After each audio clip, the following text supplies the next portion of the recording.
Hello, welcome back to our channel. So, today we are going to talk about the power of listening in relationships.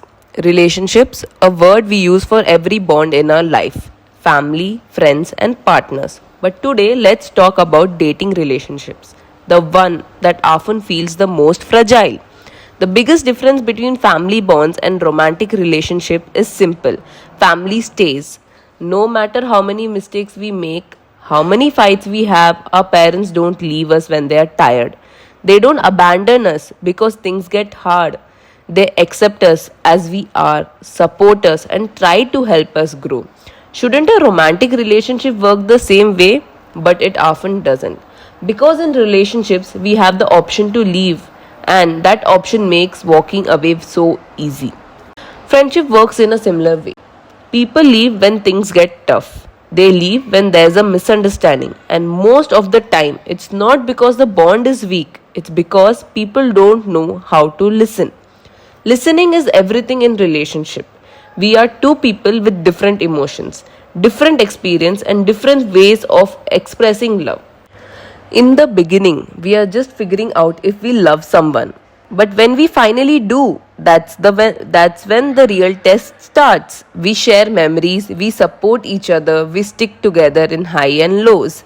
But sometimes all we really need is someone to just hear us. Not to correct us, not to tell us what's right, what's wrong, not to argue, just listen. But that's what most people don't understand.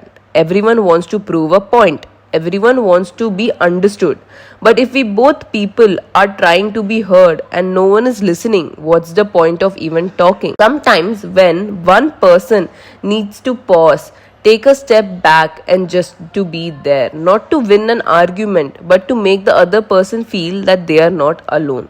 It's not about who's right and who's wrong. It's about choosing to stay even when it's tough. Because love isn't about sharing happy moments, it's about sticking through the tough ones also. So, now here's something important. People process emotions differently. Now you're thinking how and what I'm talking about. Some people need space when they're upset. They prefer to step back, clear their mind, and come back when they feel better. They don't want to talk immediately, they just need time.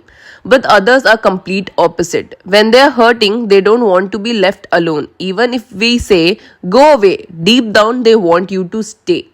They don't need space, they need you. And this is where a compromise comes in. Now you're thinking, what compromise?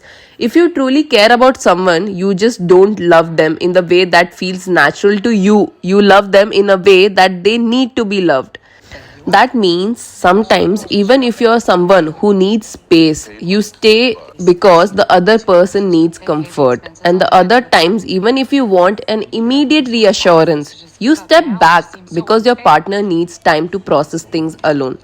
If only one person always adjusts, it starts to feel one sided. But if both people take turns understanding each other, it creates balance. That's when you know you genuinely care for each other, not just when things are easy, but when things are hard.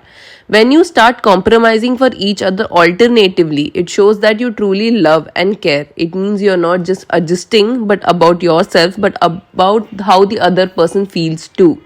That's what makes a relationship stronger. Not winning arguments, not providing a point, but simply choosing to understand. So now, some people cry, some don't. But if someone cries in front of you, don't dismiss it. If they trust you enough to be vulnerable, respect it. Because nothing hurts more than being ignored when you are already breaking inside. I've been in a situation where I cried and people just didn't care. Maybe they thought, oh, she always does this. But the truth is, not everyone sees me cry. And when I do, it's because something really hurts. And when the people I trust the most didn't care, I stopped showing my emotions.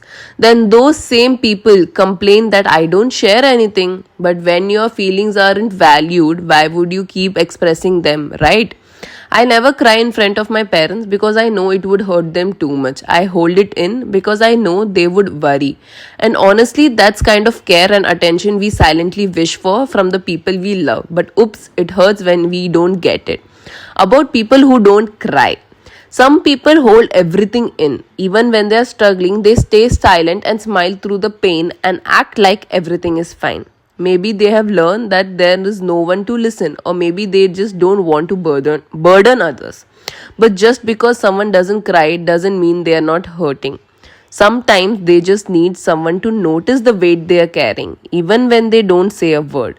So be there for both the ones who cry and the ones who don't, because pain isn't always visible and everyone deserves to be heard. If you ever felt like this, known that you are not alone. Maybe some of you can relate to this. Maybe this made you feel even 1% better. That's enough for me, because talking to y'all makes me feel better. So, here's my message: in love, in friendship, in any relationship, don't just listen to respond, listen to understand.